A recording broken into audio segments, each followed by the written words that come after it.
꺼주심 앞에 부른 시편 67편입니다. 1절로 7절 1절로 7절 말씀을 제가 봉독하겠습니다. 시편 67편 1절로 7절 봉독하겠습니다. 하나님은 우리에게 은혜를 베푸사 복을 주시고 그의 얼굴빛을 우리에게 비추사 주의 도를 땅 위에 주의 구원을 모든 나라에게 알리소서. 하나님이여 민족들이 주를 찬송하게 하시며 모든 민족들이 주를 찬송하게 하소서. 온 백성은 기쁘고 즐겁게 노래할지니 주는 민족들을 공평히 심판하시며 땅 위의 나라들을 다스리실 것임이니이다. 하나님이여 민족들이 주를 찬송하게 하시며 모든 민족으로 주를 찬송하게 하소서. 땅이 그의 소산을 내어 주었으니 하나님 곧 우리 하나님이 우리에게 복을 주시리로다. 하나님이 우리에게 복을 주시리니 땅의 모든 끝이 하나님을 경외하리로다. 아멘. 예배가 복인가, 이런 제목으로 오늘 말씀을 통해서 은혜를 나누겠습니다. 세상 사람들은 다 복 받기를 원합니다. 복을 싫어할 사람은 아마 한 사람도 없을 것입니다. 그러나 세상 사람들이 생각하는 복의 개념과 성경이 말씀하시는 복의 개념은 전혀 다릅니다. 세상 사람들은 복이 어디로부터 오는가? 복은 가문이나 혈통을 타고 온다고 생각하는 것입니다. 그래서 태어날 때부터 금수저, 은수저, 흙수저가 있다고 생각하는 것입니다. 그래서 사주를 잘 타고나야 팔자가 좋다고 생각하는 겁니다. 그래서 미래를 알기 위해서 사주 팔자를 넣고 점쟁이에게 점을 치는 사람들도 있습니다. 또 한편 복은 외부로부터 주어진다, 즉 초월적인 존재, 인간이 만든 어떤 신들에게 제물을 드리고 그게 정성을 드리고 그게 절을 하며 복을 빌 때 그 초월적인 존재가 복을 준다고 생각하는 거예요. 그리고 조상 제사를 지내고 조상들에게 정성을 드리면 조상들이 두루 편안하게 하고 사고 없게 하고 복을 준다는 거죠. 그리고 또 돼지머리 같은 건 놓고 거기다가 귀신에게 제사를 지내면 귀신들이 복을 주어서 그 우한 질고를 면하게 하고 사고를 면하게 하고 가는 길을 잘 풀어준다는 것이, 그렇게 생각하는 거예요. 또 한편 바다나 강이나 산이나 그리고 큰 바위나 나무 같은 데 정령이 깃들어 있다고 보고 그곳에 치성을 드리고 그곳에 제사를 드리면 복이 온다고 그렇게 믿는 것입니다. 또 한편으로는 복은 어떤 외부로부터 주어지는 것이 아니고 나의 노력여에 따라 복이 온다고 그렇게 생각하는 거예요. 그래서 열심히 노력하면 복이 오고 노력하지 않으면 복이 안 온다. 일면 맞는 말도 되지만은 그러나 내가 노력한다고 해서 복이 오는 것이 아닙니다. 복은 오직 천지간에 유일하시고 영원하신 하나님만이 주시는 거예요. 복을 짓는 분이 하나님이시고 복의 창출자도 하나님이시고 우리 인간에게 복을 주시는 유일하신 분이 하나님이시라고 성경은 말씀하고 있는 것입니다.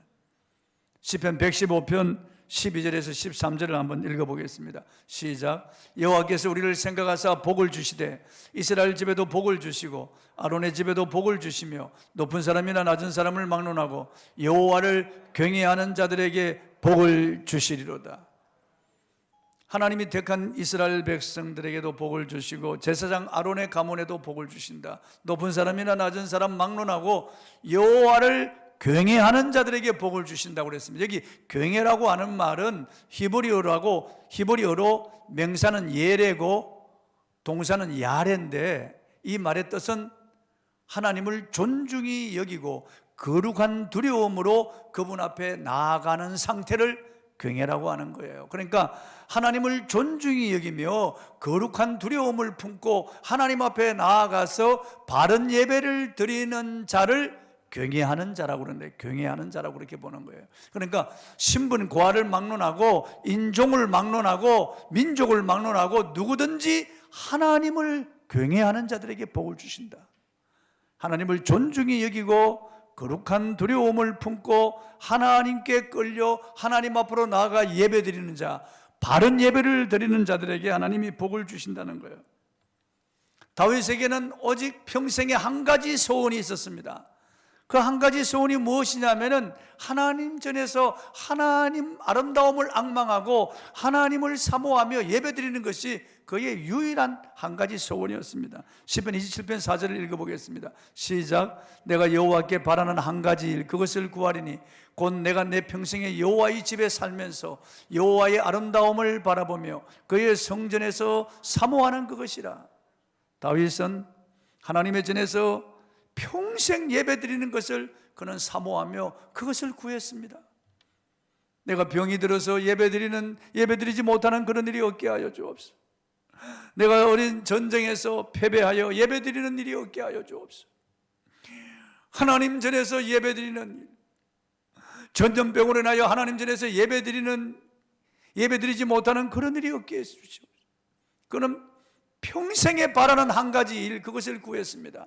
내 평생에 여호와의 집에 살면서 여호와의 아름다움을 바라보며 하나님의 성전에서 하나님 사모하는 예배드리는 그것이 그의 소원이었어요. 그래서 다윗은 하나님께 예배를 잘 드린 사람이에요. 4천명의 성가대를 조직해서 하나님을 찬양하는 연습을 매일 하게 했습니다. 4천명의 악단을 조직해서 그 하나님을 찬양하는 연주를 하도록 했어요. 한번 생각해 보십시오.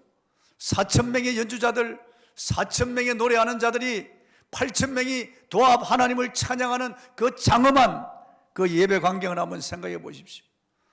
다윗은 얼마나 하나님을 사랑하고 사모했는지 법궤를 다윗성으로 모셔드리는 그 앞에서 춤을 추는데 자기 옷이 다 흘러내려가는 것을 의식하지 못한 채 기뻐 뛰며 하나님께 찬양을 드린 그런 사람이에요. 이렇게 하나님을 예배하는 이 다윗을 하나님 보시고 이세 아들 다윗을 만나니 내 마음에 합한 자라 내 뜻을 다 이루게 하리라고 하나님이 다윗에게 무한한 복을 주신 거예요. 그래서 그는 통일 이스라엘의 왕이 되고 그의 자손들이 유다의 열왕이 됐던 거예요. 그리고 그의 가문에 메시아 즉 예수 그리스도께서 오셔서 예수님을 부를 때 다윗의 자손이여 이렇게 부르도록 한 거예요. 얼마나 다윗이 위대한 인물이 되었는지 알 수 없어요. 그것은 다윗이 하나님을 사랑하고 하나님 앞에 전심으로 예배드린 사람이었기 때문에 그렇습니다. 다윗은 그 혼자만 예배드리는 것이 아니고 모든 권능 있는 자들 즉 권세자들과 천군 천사들이 하나님께 예배드리기를 소원했어요. 시편 29편 1절을 한번 읽어보겠습니다. 시작. 너희 권능 있는 자들아 영광과 능력을 여호와께 돌리고 돌릴지어다. 이게 돌리고 돌릴지어다는 일회성이 아니고 지속적으로 예배를 드리라 그 말이에요. 지속적으로 영광과 능력 즉 예배를 하나님께 드리라 그 말이에요. 권능 있는 자들 그렇게 명령하고 있습니다. 다윗은 하나님께서 하나님을 아는 지식을 주시고 은혜를 주셔서 그가 하나님을 이렇게 예배하고 하나님이 누구신지 알고 그 하나님 앞에 합당한 예배를 드릴 때 하나님이 말할 수 없는 기쁨과 즐거운 평강을 주시고 세상이 흔들려도 흔들리지 않는 그런 은혜를 주셨는데 이런 은혜를 가지고 다른 사람들에게도 이 놀라운 은혜를 증거하는 자가 되기를 원했던 거예요. 하나님을 예배하면서 하나님이 그에게 은혜를 주셔서 이 은혜를 가지고 만인에게 하나님의 은혜를 증거하는 자가 되기를 원했던 겁니다. 다른 스스로 빛을 낼 수 없는 불광체예요. 그러나 태양빛을 받을 때 달도 빛을 내어서 보름달이 뜨면 환하잖아요. 마찬가지로 우리는 스스로 빛을 발할 수 없는 존재, 우린 죄인이에요. 그러나 하나님이 우리에게 은혜를 주시면 우리도 변화를 받아서 사람들 앞에 변화된 삶으로 저들이 하나님을 발견하고 같이 하나님을 찬양하도록 하게 해달라고 그는 하나님께 간구했습니다. 본문 1절 2절을 보겠습니다. 시작. 하나님은 우리에게 은혜를 베푸사 복을 주시고 그의 얼굴 빛을 우리에게 비추사 주의 도를 땅 위에 주의 구원을 모든 나라에게 알리소서. 예배는 하나님의 그 얼굴을 구하는 자리고 하나님의 은혜를 구하는 자리예요. 그래서 예배를 통해서 하나님의 은혜를 주시고 그 얼굴빛을 우리에게 비춰주시면은 우리가 하나님의 복음을 땅 위에 주의 구원을 모든 나라에게 알릴 수 있는 사람이 되는 거예요. 예배가 그렇게 중요한 거예요.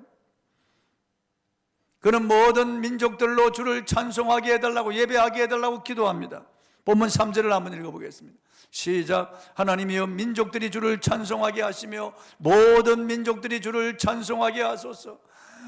그와 이스라엘 백성들뿐만 아니라 하나님을 알지 못하는 이 세계 만민들이 다 하나님을 알고 하나님께 예배드리며 하나님을 찬송하게 해달라고 5절에도 두 번 똑같이 강구하고 있습니다. 왜 그렇습니까? 하나님이 예배를 통하여 복을 주시기 때문에, 예배를 통하여 우리가 변화되고 예배를 통하여 우리가 은혜를 받고 예배 가운데 우리 하나님이 신령한 은사를 주기 때문에 모든 민족들로 하여금 주를 찬송하게 해달라고 기도하는 거예요.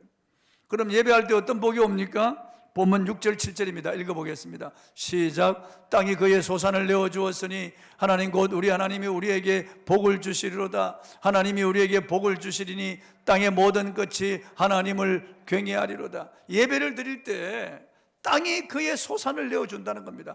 땅이 기름진 땅으로 변화되는 거예요. 내가 사는 모든 땅이 기름진 땅으로 변화되는 거예요. 예배를, 바른 예배를 드릴 때 하나님이 우리에게 복을 주신다는 거예요. 지난 금요일 날 우리 성도들에게 영상을 하나 보여드렸습니다. 전에도 2번 보여드렸는데 지금 3번째 보여드린 영상이에요. 과테말라에 일어난 부흥 13분짜리 그 영상을 보여드렸습니다. 원래 과테말라의 알모롱가시라고 하는 시는 인구 1만 9천 명의 작은 소도시인데 그건 타락한 도시였습니다. 어두움의 영이 장악하고 있는 그런 도시였어요. 그 도시 주민들은 마시몬이라고 하는 악마를 숭배하고 있었습니다. 기독교인들은 극히 적었어요. 그러니까 그 도시는 어두움이 덮고 있는 도시인지라 창녀들이 절비하고 아침부터 술에 취한 사람들이 길바닥에 쓰러져 있는 모습들을 흔히 보는 거예요. 그리고 폭력이 난무하고 살인사건이 곳곳에 일어나는, 그래서 교도소가 4개인데도 교도소마다 가득 죄수들이 차는 거예요. 그래서 그야말로 술에 찌든 그리고 마약에 찌든 도시였고, 그리고 사람들이 다 타락하고 방탕하고 음란하고 술 취하고 폭력, 살인 이런 것들이 만연한 그런 도시였습니다. 그런데 그 도시 출신의 마리아나라고 하는 목사님이 자기 고향에 와서 하나님 앞에 금식하며 기도하기 시작합니다. 이 땅 가운데 부흥을 달라고 기도하는 거예요. 그리고 점점 한 사람 두 사람 모여들기 시작합니다. 그래서 이들이 하나님께 참된 예배를 드리며 일주일에 3일 금식하면서 하나님 앞에 기도하고 그리고 예배를 드립니다. 정성껏 예배를 드립니다. 그러다 부흥이 일어나기 시작합니다. 그 사람들 가운데 병든 자들이 치유됩니다. 불치병자들이 치유되고 귀신이 떠나가는 것을 그들이 목격합니다. 그러면서 점점 교회가 왕성해지기 시작하고 또 다른 교회를 개척하고 또 다른 교회를 개척하면서 교회가 늘어나기 시작합니다. 그러면서 인구 1만 9천 명 알모론과 그 시에 15,000명이 예수를 믿게 된 거예요. 1만 5천 명이 주일 예배를 드리고 그리로 쏟아져 나와서 소고치며 춤추며 하나님을 찬미하는 이런 장엄한 그런 장면들이 계속 일어나고 있는 거예요.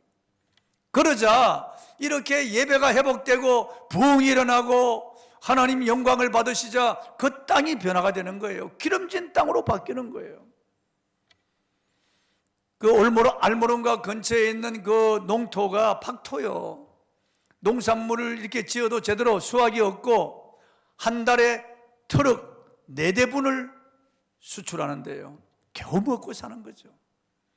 그런데 예배가 회복되고 부흥이 일어나고 그리고 하나님께 바른 예배를 드리자 땅이 변하기 시작하는데 기름진 땅으로 변하는 거예요.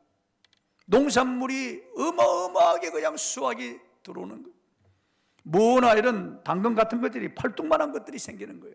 그리고 파도 어마어마하게 큰 파가 생기고 배추도 한아름 되는 이런 배추들이 생기는 거예요. 전에는 그렇지 않았어요. 미국이나 세계 각지에서 이 농산물 학자들이 와서 연구를 해도 알 수가 없는 거예요. 한 달에 트럭 4대분을 수출했는데 지금은 일주일에 40대분을 수출하는 거예요. 한 달에 160대분을 수출하는 거예요. 그래서 그 알모론가 시의 경제가 1000%나 높아진 거예요. 과테말라에서 가장 잘 사는 그런 도시가 된 거예요. 그러니까 주변 도시들도 영향을 받아서 예수를 믿기 시작하는 거예요. 5만 명이 거리로 쏟아져 나오는 거예요. 주일 되면 대축제가 벌어지는 거예요. 하나님께 바른 예배를 드리면은 현실 땅도 기름지고 경제가 회복된다고 하는 것이 증명이 되는 거예요. 예배가 그렇게 중요한 거예요. 이 예배는 희생과 정성이 들어가야 됩니다. 그 마리아노 목사님들과 그 성도들은 지금도 일주일에 3일을 금식하면서 하나님 앞에 기도한다는 거예요. 과테말라를 변화시켜달라고 기도한다는 거예요. 자기들이 경험한 이 놀라운 이런 기적, 이런 놀라운 이런 경제적 부흥을 과테말라 전체 그리고 전 세계에도 이런 역사들이 일어나게 해달라고 기도한다는 거예요. 여러분, 희생과 헌신 없이 어떻게 하나님께 바른 예배를 드릴 수 있겠습니까? 동방의 박사들은 별을 보고 그리스도에게 예배드리기 위해서 수말리 길을 여행합니다. 사막을 지나고 강을 건너고 그리고 베들레헴으로, 그 별이 베들레헴의 한 마국간에 이렇게 비추는 것을 보고 거기 들어가 보니까 그리스도께서 탄생하신 거예요. 그 아기 예수께 그들은 엎드려 절하며 경배하고 예배를 드리고, 그리고 보배함을 열어서 황금과 모략과 유황을 아기 예수께 드려서 영광을 돌리고 돌아가는 거예요. 수말리길을 돌아가는 거예요. 사도행전 8장에 보면은 저 아프리카의 에티오피아의 그 여왕 간덱의 국고를 맡은 큰 권세가 있는 내시가 예배하러 예루살렘으로 오는데, 그 아프리카에서부터 얼마나 먼 길을 얼마나 오랫동안 병거를 타고 여행을 해서 그 예루살렘에 도착합니다. 오랜 날을 예배 한번 드리기 위해서 오는 거예요. 그 성전에 들어가지도 못하고 이방인의 뜰이라고 하는 그 뜰에서 성전을 바라보면서 그가 예배하고 돌아가는 거예요. 근데 하나님이 그를 주목하신 거예요. 그리고 성령 충만한 빌립에게 그 내시에게 다가가서 복음을 전하게 하는 겁니다.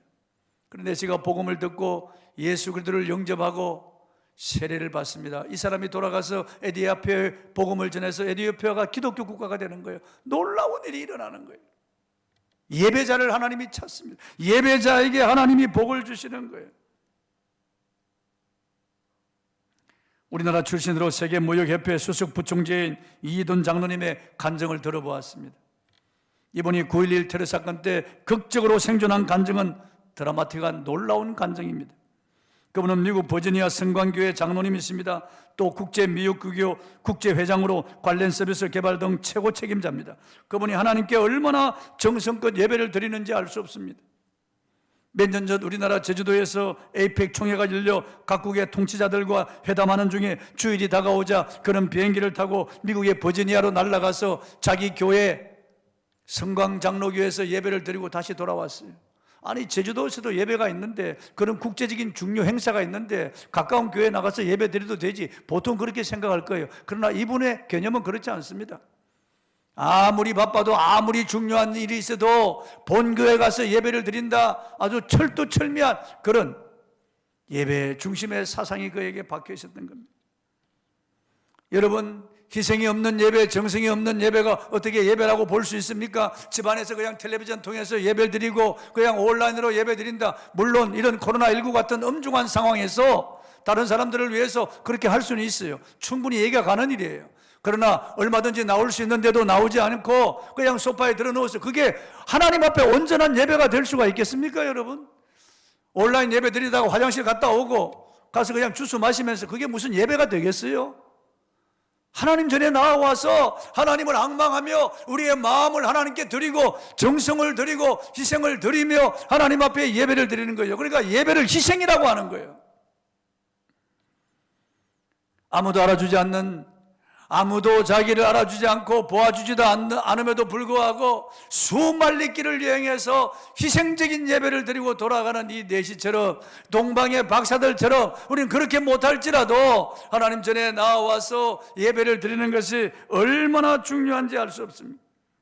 미국의 테네시주에 있는 제일 보험회사 사장인 제임스 빌리에스라고 하는 분이 계십니다. 그는 일리노이주 스프링필드의 한 가난한 가정에 태어나서 어릴 때 가난으로 고생하면서도 신앙을 지키고 하나님께 철저한 예배 중심의 삶을 살았습니다.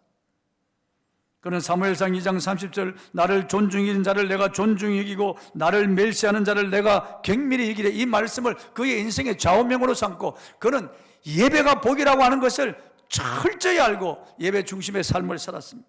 그랬더니 하나님이 그에게 넘치는 복을 주셨다고 간증했습니다. 그러므로 우리는 사람이 보든지 말든지 어떤 상황이라도 이보다 더한 엄중한 상황이 오더라도 우리는 하나님 앞에 바른 예배를 드리는 예배자가 되어야 되겠습니다. 온라인으로 예배를 드리더라도 중심으로 하나님께 예배를 드려야 되겠어요. 정말 하나님이 지켜보고 계신다, 내가 하나님 앞에 있다, 하나님이 이 예배를 받으신다, 혼자서 예배를 드리더라도 그런 정성으로 예배를 드리는 그런 예배자, 그런 예배 태도를 가지고 하나님 앞에 예배를 드려야 된다고 말이에요. 하나님은 예배자를 항상 찾고 주목하신다고.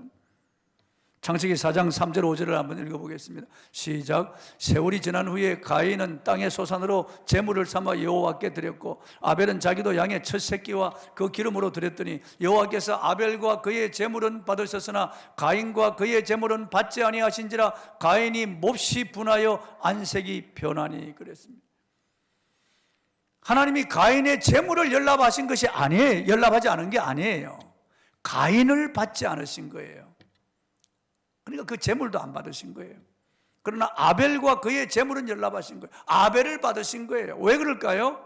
그 마음이 중요한 거예요. 하나님께 예배 드리는 마음이 틀렸다는 거예요. 가인은요. 그 마음에 시기와 질투, 미움을 품고 하나님께 예배를 드릴 수 있겠어요? 하나님을 사랑하는 마음도 없고 정성도 없는데 무슨 예배를 드리겠어요? 그러니까 하나님은 가인을 안 받으신 거예요. 그러나 하나님을 사랑하고 하나님을 향한 정성이 있는 아벨은 받으신 거예요. 그리고 그 아벨의 제물도 하나님이 받으신 거예요. 가인이 몹시 분하여 안색이 변했다고 그랬습니다. 그 마음속에 이런 시기와 질투, 분노가 있는데 어떻게 그 안색이 밝을 수가 있겠어요? 그 마음에 무슨 즐거움이 있겠어요? 그래서 결국 동생을 죽이는 거예요. 살인자가 됩니다. 최초의 살인자. 그리고 마귀에게 속한 자의 조상이 되는 겁니다. 에덴 동편으로 가서 그게 에녹성을 쌓고 그 노 땅에서 마귀에 속한 자의 조상이 되는 거예요. 끔찍한 일이죠, 여러분. 그러므로 예배 실패는 인생 실패예요. 예배 실패하면 이런 끔찍한 일이 일어나는 거예요. 그리고 우리는 예배 성공자가 되어야 되겠어요. 영국의 청교도들이 배를 타고 신대로 건너간 이유가 무엇입니까? 예배 자유를 위해서 그들은 목숨 걸고 대서양을 건너간 거예요. 메이플라워라고 하는 그 목선에 그들은 목숨 걸고 올라타서 예배를 위해서 항해를 하고 건너간 거예요. 남미의 조상들은 황금을 찾아서 탐욕을 가지고 남미에 상륙한 사람들의 자손들 아니에요. 그러나 북미는 그렇지 않습니다. 예배를 드릴 수 없으니까 극심한 박해 가운데 하나님께 예배를 드리기 위해서 그들은 예배 자유를 찾아서 간 곳이 북미예요. 4개월의 항해 끝에 1620년 12월 11일 플러머스에 도착했습니다. 항해 중에 많은 성도들이 죽었고 오랜 항해 끝에 신들에게 도착한 그들도 지치고 병들어 있었습니다. 혹독한 추위 속에 그 땅에 도착하자마자 그 땅에 입을 맞추고 먼저 예배부터 드렸습니다. 눈물과 감격 속에 예배부터 드렸습니다. 그리고 가지고 간 옥수수와 농사를 지어서 그해 가을에 추수를 해서 인디언들을 초청해서 그들과 함께 예배를 드렸습니다. 감격적인 예배를 드렸습니다. 그게 추수감사절의 유래예요. 그래서 미국은 역사가 짧은 나라지만은 하나님이 이 예배를 받으시고 이 청교도들, 프리탄들의 이 희생과 정성이 들어가 있는 예배를 받으시고 그 땅에 복을 주신 거예요. 그래서 세계 역사 가운데 아수르나 바벨론, 로마 같은 이런 나라들이 있지만은 그보다 가장 강대한 그런 나라가 된 거예요. 미국이 엄청나게 부유한 그런 나라가 된 거예요. 전 세계 복음화에 헌신한 그런 나라가 된 거예요. 불과 몇백 년 되지 않는 역사를 가졌지만은 지금은 세계 잡족들이 모여가지고 사는 그런 나라가 됐지만은 그 조상들이, 그 프리탄들이 그렇게 예배를 드려서 하나님께 복받은 그런 자손들이 된 거예요. 우리도 그렇게 해야 됩니다. 하나님 앞에 예배를 드릴 때 정말 나와 내 가정은, 내 자손들은 예배가 생명이며 예배가 우선이고 예배가 능력이며 예배가 복이라는 것을 명심하고 하나님 앞에 예배를 드릴 때 정성으로 나가는 거예요. 어떤 어려움이 있더라도, 어떤 상황이라도 예배를 드리겠다, 아무리 엄중한 상황이라도 예배를 드리겠다, 그런 마음을 가지고 하나님 앞에 나올 때 하나님이 그 사람을 주목하지 않겠습니까? 그의 그 자손들에게 하나님이 복을 주시지 않겠어요? 영국의 총리를 3번이나 역임한 세계 3대 위인 가운데 한 분인 글래더 스턴이라고 하는 사람이 있습니다. 이런 말을 했습니다. 내가 정사에 바빠 분망하게 돌아다니며 시간 가는 줄도 몰라 아침인지 저녁인지 분간하지 못할 정도였지만은 주일 예배 시간을 잊어버려서 예배에 빠진 적은 단 한 번도 없습니다. 제가 나라 일을 바로 감당할 수 있었던 힘은 주일 예배를 통해 은혜를 받기 때문입니다. 그가 세계 3대 위인 가운데 들어갈 수 있었던, 이런 위대한 인물이 될 수 있었던 것은 하나님 전에서 하나님 앞에 사모하는 마음으로 예배를 드렸기 때문이라는 거예요. 우리는 예배를 통해서 전능하신 하나님 만나고 그분으로부터 위로와 평강을 받아야 되겠습니다. 하나님이 주시는 은혜를 받아야 우리는 이 엄중한 시기에 담대함을 얻을 수 있습니다. 답답하고 우울증 걸릴 수밖에 없는, 정신적으로 혼돈하고 미칠 수밖에 없는 이런 세상을 살아가면서 앞으로 우한 코로나19보다 더 강력한 이런 바이러스들이 창궐할 것이라고 하는데, 앞으로 더 주님의 재림이 임박한 이 시대에 환난과 기근이 끊임없이 일어난다는데, 사람들의 심성이 변한다고 하는데, 급속도로 달라지는 무서운 세상이 온다고 하는데, 어떤 환경 가운데 어떤 세상이 오더라도 우리가 안심하고 살아갈 수 있는 것은 하나님께 예배드리기 때문이에요. 예배자로 살기 때문이에요. 성경 사무엘의 6절에 보면은 하나님의 법궤가 아비나답이라고 하는 사람, 기한 여아림의 아비나답이라고 하는 사람 집에 안치되어 있었습니다. 그 20년 동안은 수치의 기간이었습니다. 그야말로 치욕스러운 기간이었습니다. 아비나답과 그 가정은 제사장 가정이었지만 하나님의 법궤를 소홀히 하고 예배를 드리지 않았습니다. 그래서 이방인처럼 법궤를 소각끄는 달구지에다가 실었어요. 하나님을 무시하는 처사죠. 그리고 법궤를 잡다가 우사는 죽어버리고 말았어요. 그 집안이 얼마나 하나님을 멸시하는 집안인가 하는 것을 알 수 있어요. 그래서 다윗이 다윗성으로 법궤를 운반하지 못하고 가드 사람 오베드돔이라고 하는 제사장의 집에다가 법궤를 안치시켰어요. 이 오베드돔은 온 가족으로 더불어 하나님을 경외하며 하나님을 잘 섬긴 예배 중심의 가정이었습니다. 역대하 13장 14절 한번 읽어보겠습니다. 시작. 하나님의 교회가 오베데돔의 집에서 그의 가족과 함께 석 달을 있으니라. 여호와께서 오베데돔의 집과 그의 모든 소유에 복을 내리셨더라. 다음 구절을 보면은 이스라엘 전역에 소문이 날 정도였다고 하는 거예요. 온 이스라엘에 소문 날 정도로 3개월인데 집과 그의 모든 소유에 복을 내리셨다는 거예요. 이건 영적인 복이 아니에요. 집과 그의 모든 소유, 산업에 복을 주셨다는 거예요. 소문날 정도로 이스라엘 전역에. 그래서 다윗이 이 법궤를 다시 자기 다윗성으로 모셔올 그런 마음이 들 정도로 그렇게 하나님이 복을 주셨다는 거예요. 아비나답과 그의 자식들은 하나님께 예배를 드릴 때 소홀히 했어요. 마음과 정성이 없었어요. 그러나 오베데돔은 그 가족들로 더불어 하나님께 예배를 드렸다는 거예요. 정성껏 하나님을 경외하며 예배를 드렸어요. 엄청난 그런 복을 받은 겁니다. 사랑하는 성도 여러분, 우리는 예배를 드리러 오면서 그냥 보러 오는 것이 아닙니다. 우리는 예배 관객이 아니에요. 내가 예배 주체자가 되어야 됩니다. 내가 정성과 희생이 들어가는 예배를 드려야 되는 겁니다. 근데 올 때부터 예배가 시작되는 거예요. 헌금도 예배예요. 찬양도 예배예요. 기도도 예배예요. 시간도 예배예요. 몸도 예배예요. 우리의 정성이 들어가는 예배를 통하여 나와 내 자손이 복을 받는 것입니다. 여러분, 신령과 진정으로 예배 드릴 때 하나님이 위로부터 우리에게 은혜와 복을 주시는 거예요. 모든 좋은 것은 위로부터 오지 않습니까? 공기, 3분만 숨 쉬지 않으면 죽는 공기도 위로부터 주시는 거예요. 태양, 이 빛이 없으면 즉시 죽습니다. 이것도 하나님이 위로부터 주시는 거예요. 물도 위로부터 비가 와야 우리가 살 수 있잖아요. 다 위로부터 오는 거예요. 모든 좋은 것들이 위에 계신 분들로부터 오는 거예요. 야고보서 1장 17절을 한번 읽어보겠습니다. 시작. 온갖 좋은 은사와 온전한 선물이 다 위로부터 빛들의 아버지께로부터 내려오나니 그는 변함도 없으시고 회전하는 그림자도 없으시네. 그는 변함이 없는 분이에요. 하나님이 변덕을 부리면 어떻게 되겠어요, 여러분요? 이랬다 저랬다 하시면 우리가 어떻게 살겠어요? 하나님이 거짓말 하시면 어떻게 하나님이실 수 있겠어요? 그는 거짓말을 하실 수도 없고 그는 변함도 없고 회전하는 그림자, 그분은 이랬다 저랬다 하시는 분이 아니에요. 일양 미쁘시고 동일하신 분이에요. 어제나 오늘이나 영원토록 동일하신 분이에요. 그는 예배를 통하여 우리에게 복을 주시는 분이에요. 예배를 통하여 우리와 자손들에게 복을 내려주시는 분이에요.